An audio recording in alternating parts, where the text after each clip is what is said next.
So here's my story. I'll do my best to contain myself, but here it goes. So I got word from Facebook from Paula, and Paula said Pam is in hospice. Now Pam is someone that we performed a lot together. We did a lot of musicals together, and Pam was the cause of me moving to New York. If she and her mother had not taken me to New York when I was like, I don't know, 17 or 18, I would have never moved there. So she was a big influence in my life.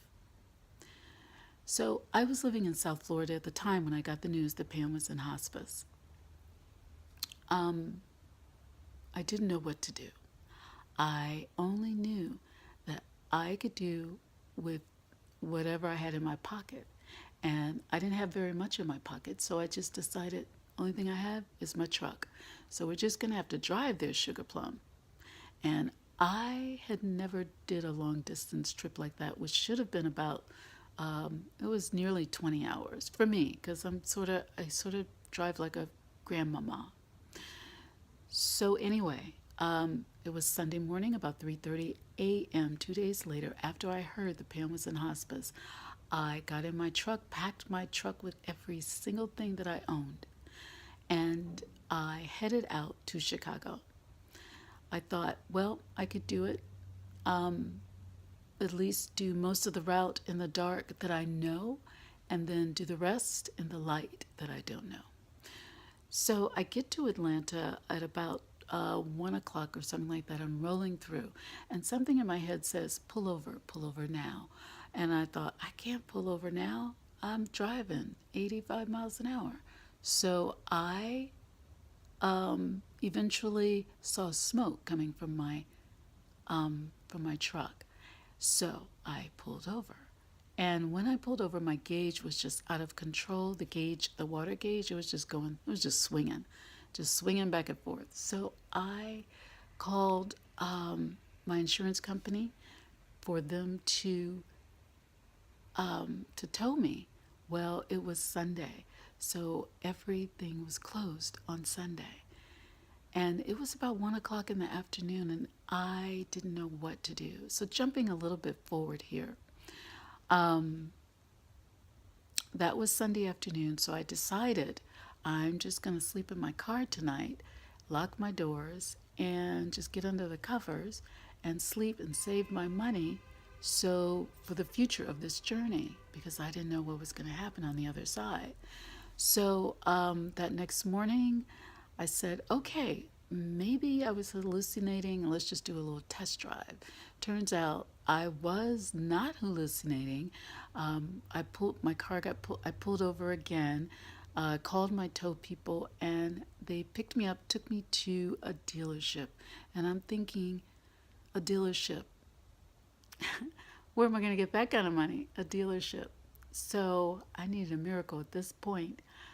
So I get there, I meet Victoria. Victoria was just wonderful, to the point, and just really very gracious to me. She really was.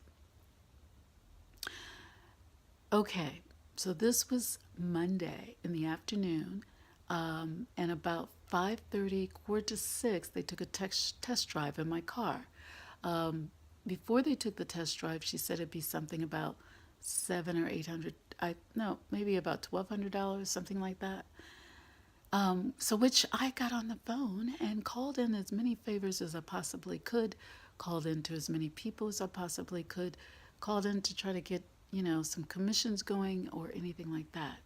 Um, I got one person who just really, really, really just came to, stepped up, amazing.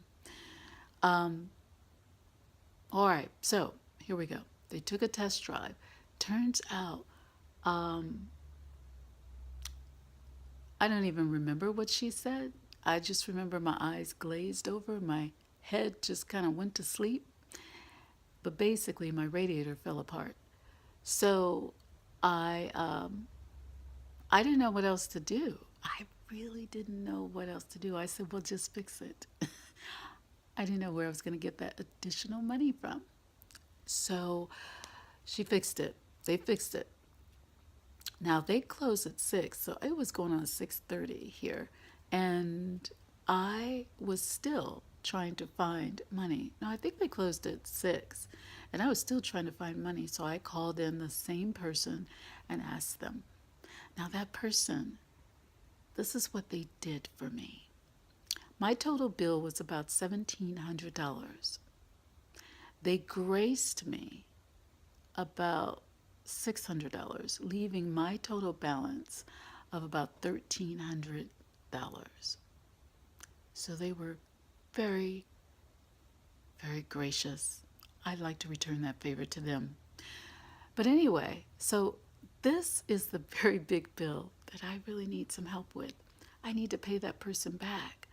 And I have been working diligently, trying to try new things in my life with art to bring in. So therefore, I'm sort of in a bit of a transition of trying new things. And trying new things, it's like I'm sort of a startup again. So that's not really bringing in the revenue yet. So that's what I really need this for. Anyway, that person came through at the 25th hour. My bill was paid. I got back on the road. That was Monday night. I'm going through Nashville, Tennessee, driving all that way. I got very, very sleepy around midnight, and I don't remember where I think I might have taken I know I slept in my car that night. I might have been near Nashville, not quite sure. But I slept, and then the whole day, the next day I got up early, and I was on the road to Chicago. I made it to Chicago that night, about 8:30 or something like that. Anyway, and I got the opportunity to see Pam the next day. They were only taking appointments because at this point, she was not conscious, and I didn't know that. So so I got a moment to see her. She was unconscious, meaning just out. And I believe that was Wednesday, and I got a chance to see her on Friday again. Well, she passed away on Saturday.